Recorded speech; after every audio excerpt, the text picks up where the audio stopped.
Os que puderem, abre comigo o Evangelho de Jesus Cristo, segundo escreveu Lucas, no seu capítulo 12.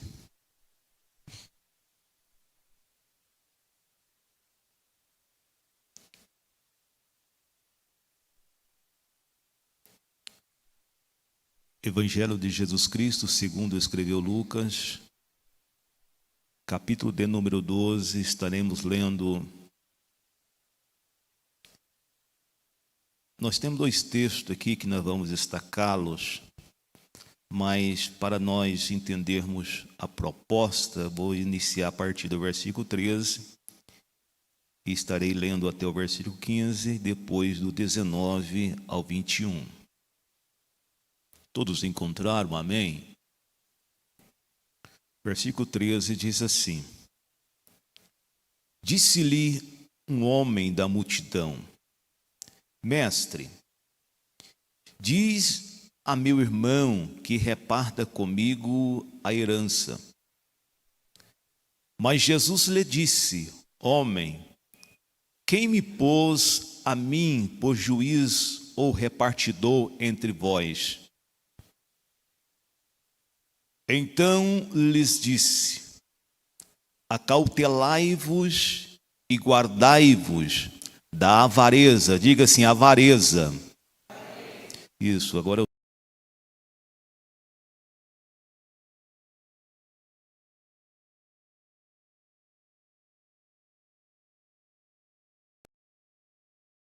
A minha alma,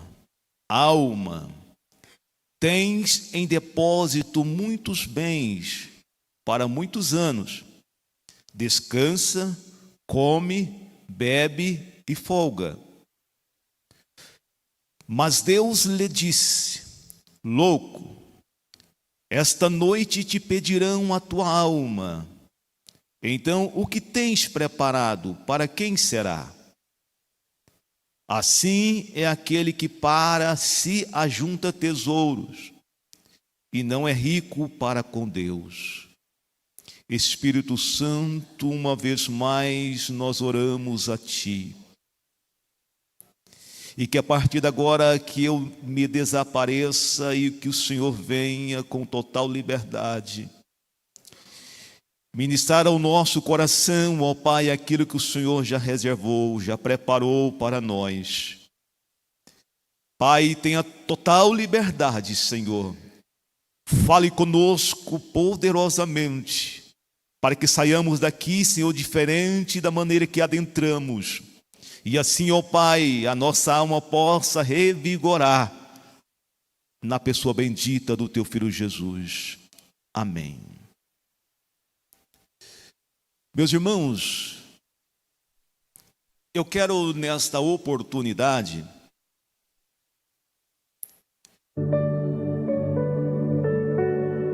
pensar com você em uma proposta que, desde que o co-pastor Claudinei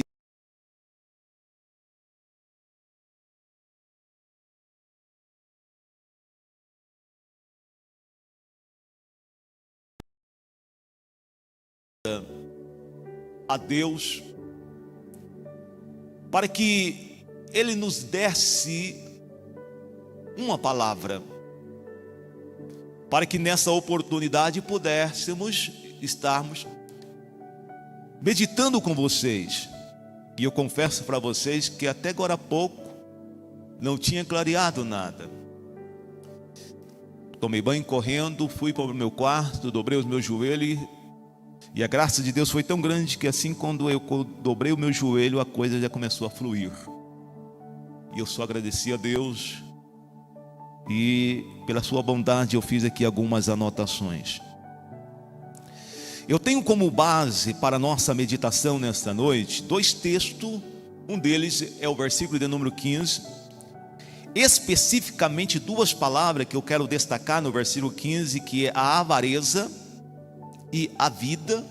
Essas duas palavras eu quero destacar nesse versículo 15. E a parte B do versículo 20, que vai ser o texto base o nosso tema para a nossa reflexão nesta oportunidade. Para tanto, eu quero que você pense comigo, exatamente conforme está escrito aqui dentro do texto. Então, o que tens preparado? A proposta para nós nesta oportunidade é exatamente fazer-nos pensar em o que temos preparado.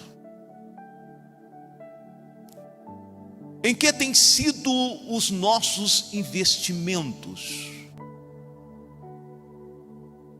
Em que têm sido as nossas preocupações? As nossas lutas diárias têm sido em busca do quê?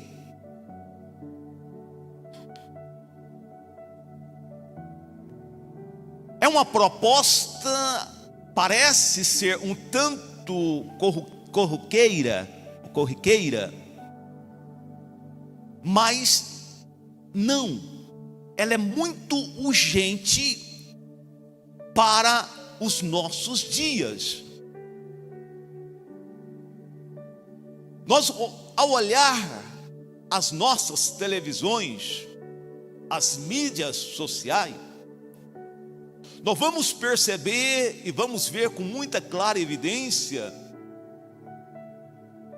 humanos, pessoas neuróticas, ansiosas, preocupadíssimas, não pelas coisas que transcende a perspectiva humana, ao contrário, pelas coisas efêmeras, pelas coisas que o pregador proverbista ele chama de vaidade. E eu conceituo vaidade da seguinte maneira: o que é vaidade? Vaidade é tudo aquilo que passa, é tudo aquilo que tem fim. Resumindo, é as coisas efêmeras.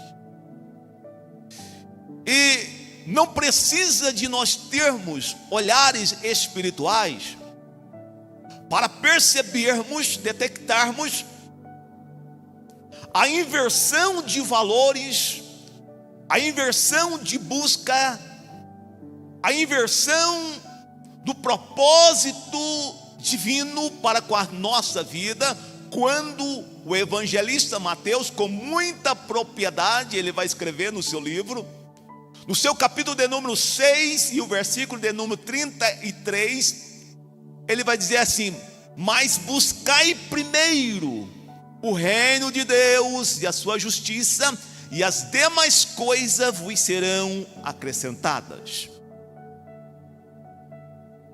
E olhando por esta perspectiva, você há de convir comigo que há um aceleramento contínuo e progressivo dos seres humanos em busca de conforto para a sua vida, em busca de um bem-estar para a sua vida física, material, uma busca desenfreada por dias melhores, e com isso muitos têm atropelado pessoas, atropelado parentes, família, exatamente para conseguir aquilo que o seu coração tem palpitado. Mas será que é isso que Deus quer? Será que é isso que Deus propôs? Será que é isso que ao criar-nos e colocar-nos neste mundo, foi o desejo do coração do nosso Deus? Será que Deus, ao colocar-nos, ao nos fazermos e nos colocarmos nessa terra, o propósito maior de Deus foi para que nós vivêssemos uma vida aonde os nossos valores fossem as riquezas materiais? Eu não estou aqui querendo fazer apologia à pobreza e nem tampouco desfazer da proposta de riqueza, porque a riqueza, ela tem pelo menos dois viés. Dentre ele, o primeiro viés é aquela riqueza que a pessoa só foca os bens materiais, cada vez mais quer ficar mais rico. E tem aquela pessoa que, não obstante possuir bens, coisas, aquilo não entra no seu coração. Uma coisa é você ter riqueza, e outra coisa é a riqueza de ter. Uma coisa é ter dinheiro, e outra coisa é o dinheiro nos ter. É diferente.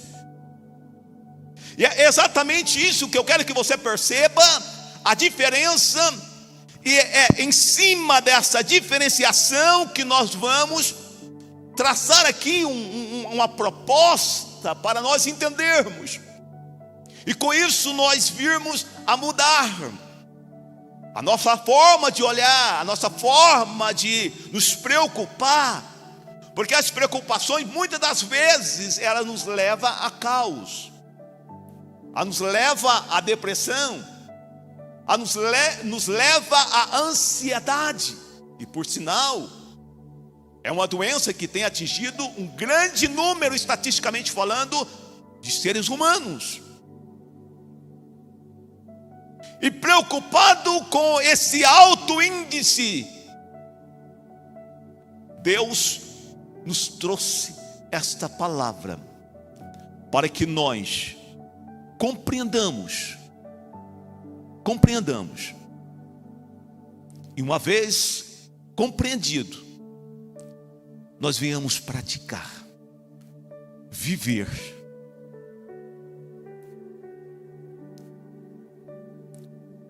O que tens preparado? Pensa. Eu quero que você pense. Faça uma introspectiva e, consequentemente, faça também uma retrospectiva. As suas buscas têm sido em prol do quê? Em cima do que você tem conquistado. Qual é o valor que você tem dado a isso? Pensa comigo nessa noite.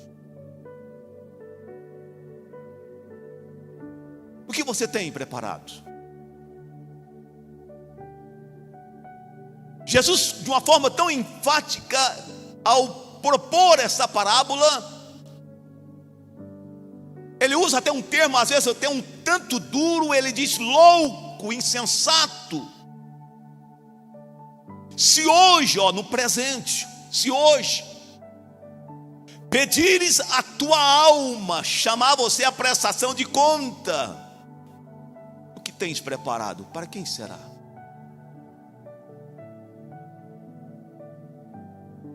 É duro, mas é real. Às vezes nós mudamos os nossos olhares e deixamos de olhar e valorizar aquilo que deve ser olhado e valorizado. O homem que interpelou Jesus, ele estava em busca de um juiz, para que aquela pessoa fizesse com que o seu irmão repartisse a sua herança. Estava no meio da multidão, estava no meio do povo, estava dentro da igreja, mas a sua preocupação era riqueza materiais. E eu abro aqui um parênteses: tem pessoas que vêm na igreja em busca de riqueza materiais. Como disse o pregador, quem prometeu riqueza foi o diabo, não foi Deus não. Quem prometeu vida boa aqui nessa terra foi o diabo, não foi Deus não.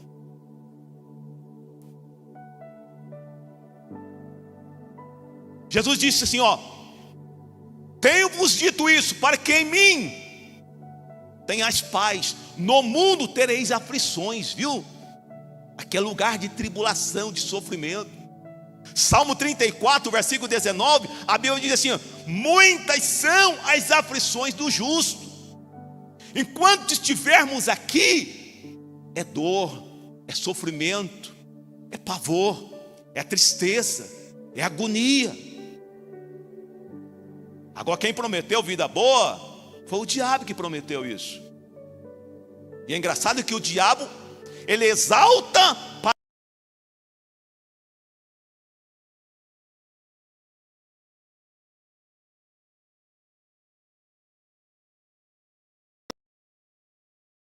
Eu olho a palavra de Deus sob uma perspectiva diferente. E não sob uma perspectiva de que Deus tem que me dar, Deus tem que fazer. Se Deus não me der, eu não vou mais na igreja. Se Deus não fizer, eu não vou mais dizimar, não vou mais cooperar, não vou mais fazer nada. Você está em lugar errado. Não obstante, está dentro da igreja, mas está em um recinto errado. Jesus disse assim pelo evangelista Lucas: eu não vim trazer paz, eu vim trazer espada.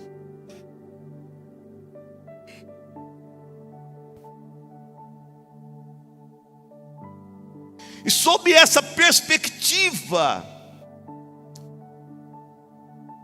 eu quero aqui caminhar com você exatamente aqui nesse primeiro ponto de destaque, no versículo 15. Quando tem aqui a base que levará Jesus a proferir essa parábola: avareza. Avareza. O que é avareza? Essa palavra no grego, preonexia do grego, que significa mais, ter, possuir, maior. A pessoa avarenta é aquela pessoa inconformada com o que tem. Estou falando na esfera material, humana. Aquela pessoa que, se tem uma bicicleta, ela quer ter uma moto. Se tem uma moto, ela quer ter um carro. Se ela tem um carro, ela quer ter um carro de luxo. Se ela tem um carro de luxo, ela quer ter um avião. Mas qual o pecado nisso? O pecado está exatamente quando você prioriza mais essas coisas do que as coisas de Deus. O pecado está quando você faz das tripas o coração para possuir, para ter aquilo que você não tem condições. Aí você põe a sua família em dificuldade, você entra em dificuldade e consequentemente desencadeia uma série de coisas, exatamente pela má administração. A avareza foi percebido por Cristo no coração daquele homem. Não obstante, está no meio da multidão, mas era um homem que estava buscando uma vida melhor.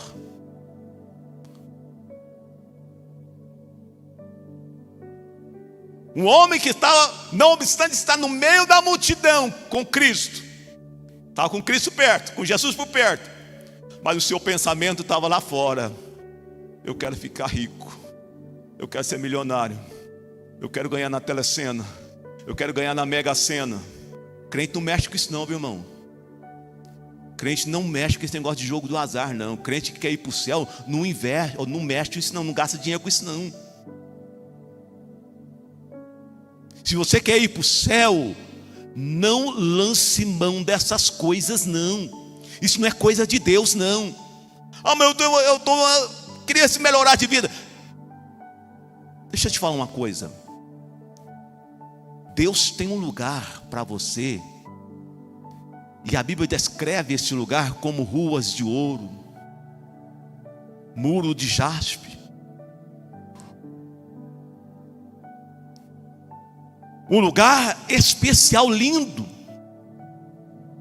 Não precisa, se você se desgastar, tirar da boca do A, do B, de filho, para ficar investindo ou gastando em jogo de azar, não. Deus tem coisa melhor para você, viu? Deus tem coisa melhor para você.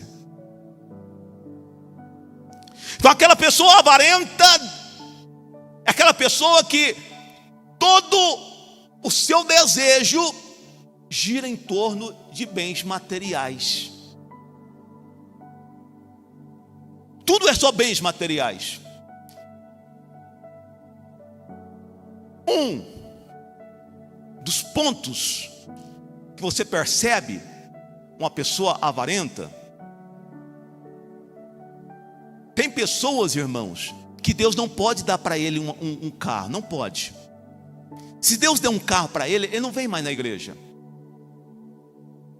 Imagina se Deus der um avião. Deus conhece a nossa estrutura. Eles conhecem a nossa estrutura. Às vezes nós nos desgastamos pedindo: Deus me dá isso, Deus me dá isso, Deus me dá aquilo, Deus me faz isso. Aí Deus não atende. Por que Deus não atende? Porque Ele sabe. A Bíblia diz assim, ó, pede, pede e não recebe, porque pedes mal para gastar nos vossos deleites. Aí como Deus quer e tem você para a salvação, Ele prefere não dar. Aí você às vezes faz igual aqueles meninos birrentos. Ah, não, eu quero. Aí Deus fala assim: não, você quer? Não é o que eu quero para você, não é o que eu gostaria de te dar, mas por causa da sua insistência eu vou doar, eu vou te dar, mas eu vou tirar minha mão sobre você. Aí muitos desviam, não voltam mais na igreja. Por quê?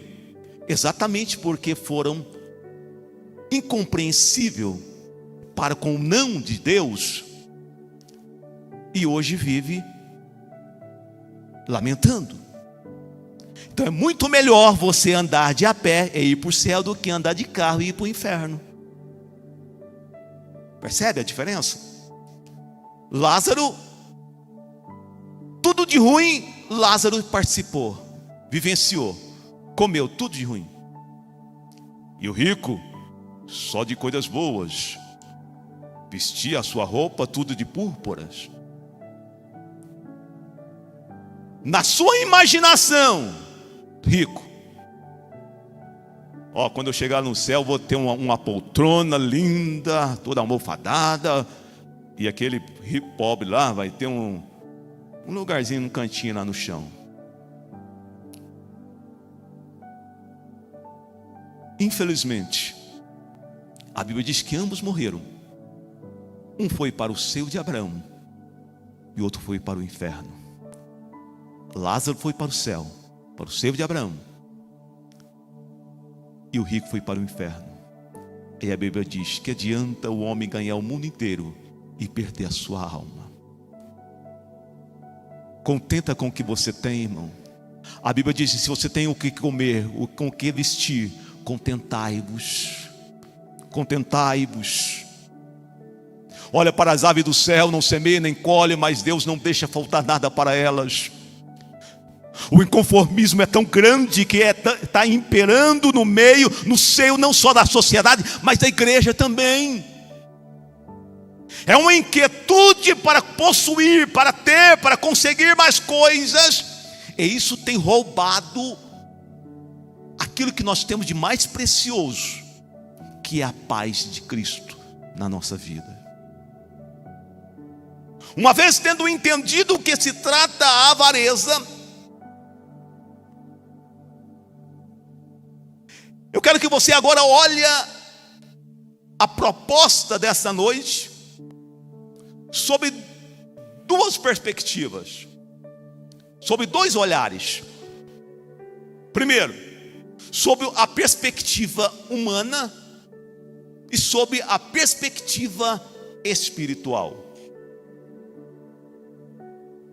Dentro da perspectiva humana, eu destaco uma vez mais a avareza. E até por sinal, já discorremos um pouco sobre a questão da avareza. Mas só para nós fecharmos aqui esse ponto, essa perspectiva da avareza, uma vez mais eu faço questão de falar com vocês que a avareza, ela nos destrói. A avareza, ela nos consome. A avareza, ela acaba com o nosso relacionamento com o nosso Criador. A avareza cria-se um obstáculo, uma parede entre nós e Deus. Deus não fala com o avarento. Deus não tem responsabilidade com o avarento. Como diz o pastor Eliomar, aqui não tem não, só em outros lugares.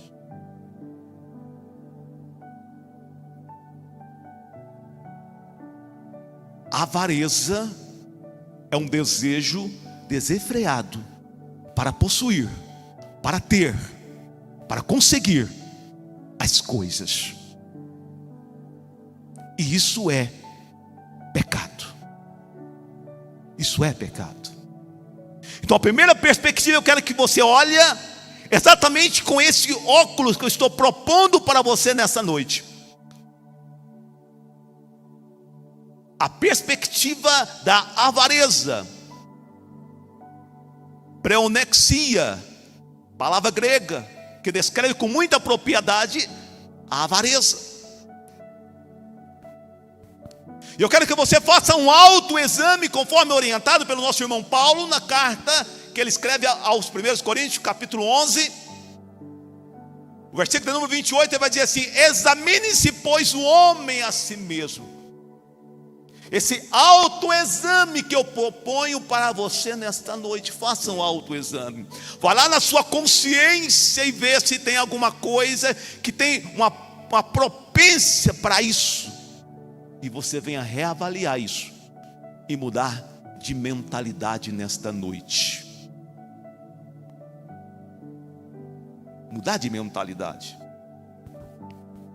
Deixa eu correr aqui. A segunda perspectiva que eu quero que você olhe sobre o que você tem preparado é a perspectiva espiritual. A perspectiva espiritual, ela tem uma palavra que ela fora citada pelo próprio Jesus aqui no versículo número 19, quando ele diz assim: então direis a minha alma, tens em depósito muitos bens. Na perspectiva espiritual, eu quero que você olhe para a sua alma. Todo ser humano, ele tem uma alma. Nós somos seres tricotomos: corpo, alma e espírito. Então todo ser humano tem uma alma. E dentro dessa perspectiva espiritual, a qual citamos sobre a alma, eu quero que você reconheça, ou que tenha um reconhecimento do valor da alma e das realidades espirituais. Eu preciso de reconhecer o valor da alma, porque se eu não reconheço o valor da alma, eu não vou valorizar a alma. Por que muitas pessoas não valorizam a vida? Por que muitas pessoas não valorizam a sua alma? Porque não conhece o seu valor. Não conhece o seu valor. Mas quando eu começo a entender, a compreender o valor daquilo, eu começo a dar olhares diferentes. Aquilo que tem valor para você, você deixa de qualquer forma na sua casa? Não deixa. Você deixa à mercê de qualquer um? Também não deixa. Você põe à disposição de qualquer pessoa? Também não põe. Você oferece para qualquer pessoa? Também não oferece. Por quê? Porque aquilo tem um valor inestimável para você. É exatamente isso que eu quero que você entenda nessa oportunidade. Você tem uma alma e você precisa reconhecer o valor dessa alma. Você precisa reconhecer o valor dessa alma. Primeiro valor que eu destaco aqui da alma: a alma é um ser eterno, imortal. E quando eu penso e vejo que a alma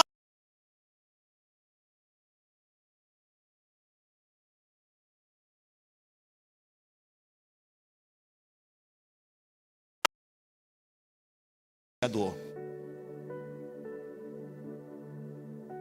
E Paulo, ele vai nos explicar de que um dia nós vamos ter que prestar conta diante de Deus.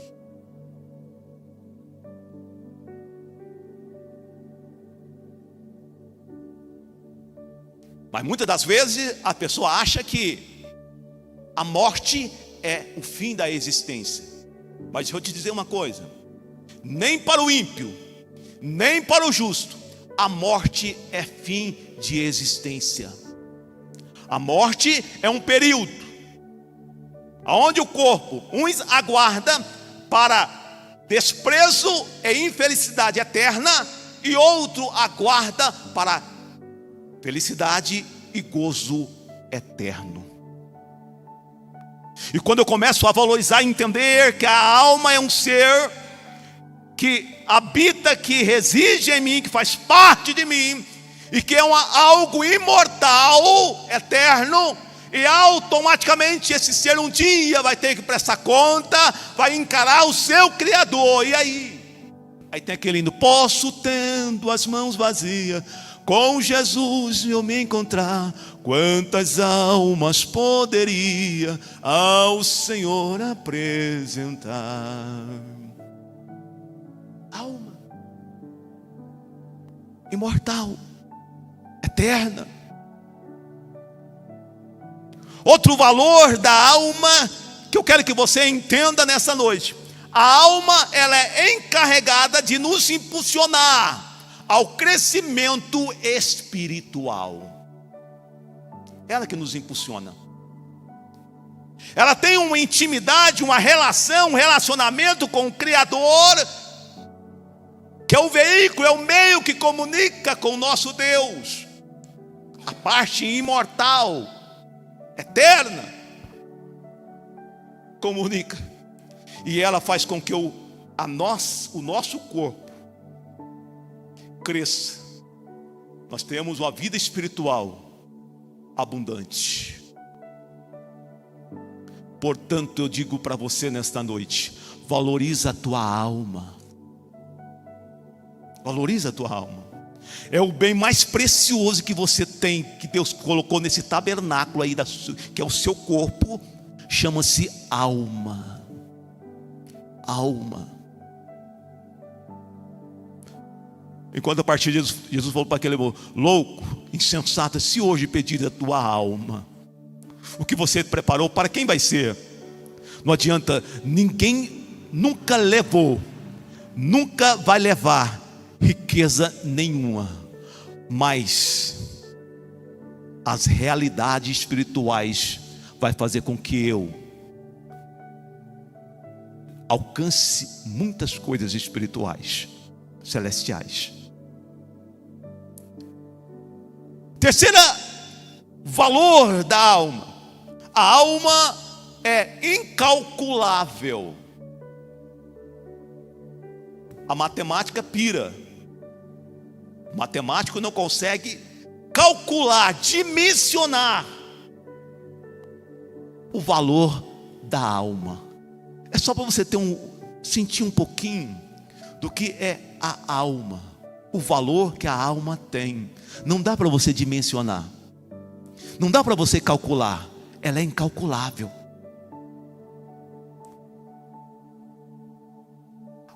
A nossa capacidade intelectual é incapaz de mensurar, de mencionar a alma. Não dá. É coisa extraordinariamente demasiada para o nosso alcance entendermos isso. Mas quando eu entendo que ela é algo extraordinário, eu preciso de dar a ela, ou reconhecer, e não dar, reconhecer. Uma coisa é você dar o valor, outra coisa é reconhecer o valor. Dar é quando aquilo não tem valor e você dá valor, mas quando aquilo tem valor, você tem que reconhecer. E o que eu estou propondo para nós nesta noite é isso: reconheça o valor da sua alma. A sua alma custou preço de sangue. A sua alma foi paga por um preço de sangue. Homem nenhum poderia pagar, mas Cristo pagou pela sua alma. Sem se importar pelo tamanho dos seus pecados, sem se importar pela tamanha vida promíscua que você tinha, o que estava levando. Jesus pagou pela sua alma. Por isso que é difícil de calcular, não tem como calcular, porque foi preço de sangue. Foi preço de sangue.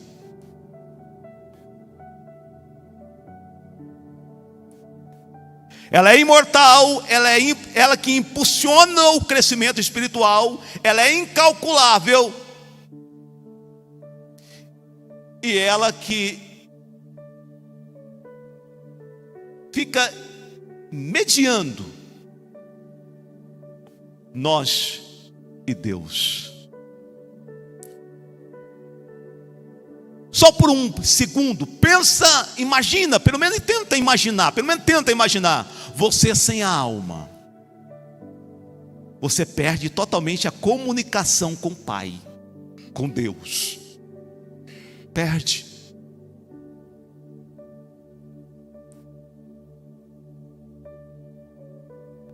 Portanto, valorize a alma.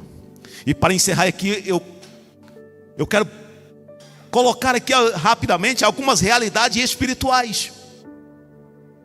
Além de reconhecermos o valor da alma, eu preciso também de compreender as realidades espirituais.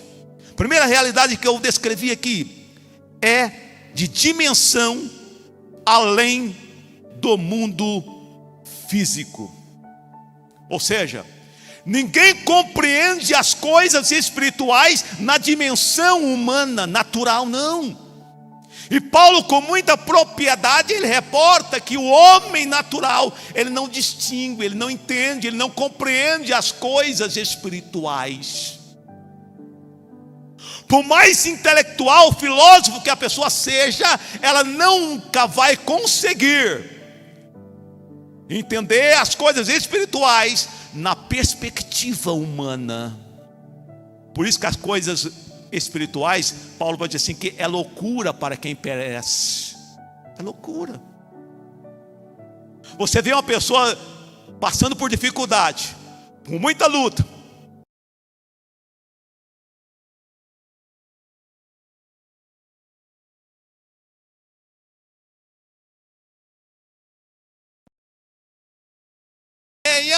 e a pessoa está cantando, ó, com sangue andei. Mas peraí, irmão, quer causar espanto no diabo? É você estar em meio à dificuldade e sair dos seus lábios os louvores. Você deixa ele pirado, o cabeção, ele não vai entender isso nunca. Sabe por quê? Porque isso é coisa espiritual, isso é coisa do Espírito, é coisa do Espírito. Enquanto ele estava lá, ele entendia isso, mas quando ele perdeu, ele não entende isso mais. Ele enlouquece quando vê um crente está passando por uma tribulação, o filho está nas drogas, as filhas estão na prostituição, e começa, e aquela crente ou aquele crente canta o dia todo. Entra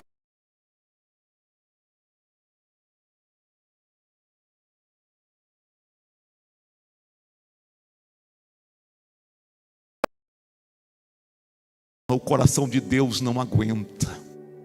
Quer esmorecer o coração de Deus é você estar enfrentando tribulação, dor, agonia e começar a cantar, a louvar o seu nome. O céu estremece, o céu se abre, do coração de Deus esmorece. Deus não aguenta ver alguém cantando em meio ao sofrimento e não agir, não fazer nada por aquela pessoa.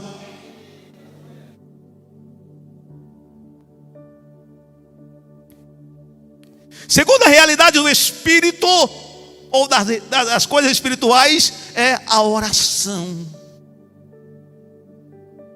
Orar para quê? Não vai melhorar, não vai mudar. Mas Paulo, ele escreve à igreja de Tessalônica, a primeira carta, no seu capítulo número 5, se não me falha melhor, o verso de número 17, ele diz: orai sem cessar. É uma realidade do mundo espiritual. Quem ora tem vitória. Tem um corinho que fala que quem pouco ora não tem vitória, mas quem muito ora alcança a vitória. É uma realidade espiritual. Deixa eu correr. Terceira, outra realidade espiritual é a meditação. É meditação. De dia e de noite. De dia e de noite. É realidade espiritual. Ninguém humano, na sua humanidade, vai entender isso. Não tenta explicar isso para alguém que não compreende as coisas do Espírito. Não vão entender. Não vai entender. Mas quando você conversa com o espiritual, ele vai entender isso com muita clara evidência. Ele vai entender. Outra realidade espiritual é o jejum. Tem efeito. Se você soubesse o efeito que tem o jejum no mundo espiritual, nós jejuaríamos todos os dias. Não é fazer regime, não. Não estou falando de fazer regime, estou falando de jejum. Jejum é um propósito. É propósito. É você levantar de manhã ou de madrugada e falar: Senhor, hoje eu quero fazer um propósito no meu coração, para esse fins, para esse, mais aquele. Isso que é jejum bíblico, viu? Não é meramente você deixar de comer para ficar bem em forma. Não, não é isso não. Por último, realidade espiritual, santificação. O escritor aos Hebreus, capítulo 12, ele vai dizer assim: buscar a santificação, porque sem a qual ninguém verá o Senhor. Ninguém verá o Senhor. Para concluir a minha fala nesta noite, eu deixo para a sua meditação, primeira carta de Paulo, escreve à igreja de Corinto, no seu capítulo de número 15 e o versículo 19, ele vai dizer assim: se nós esperarmos em Cristo, só nessa vida, somos os mais miseráveis, os mais infelizes de todo o mundo. Eu espero que você tenha entendido o que foi proposto nessa noite. Eu lhe falei com muito temor e temor de Deus nesta oportunidade. Nós precisamos de valorizar a alma. Nós precisamos de valorizar a alma e compreendermos as realidades espirituais. Posso orar com a igreja? Meus irmãos, coloquem-se de pés. Eu quero orar com vocês nesta noite. Eu quero que você saia daqui pensando: o que eu tenho lutado para conquistar, para conseguir? É efêmero? Ou é coisas que vai somar, agregar no mundo espiritual?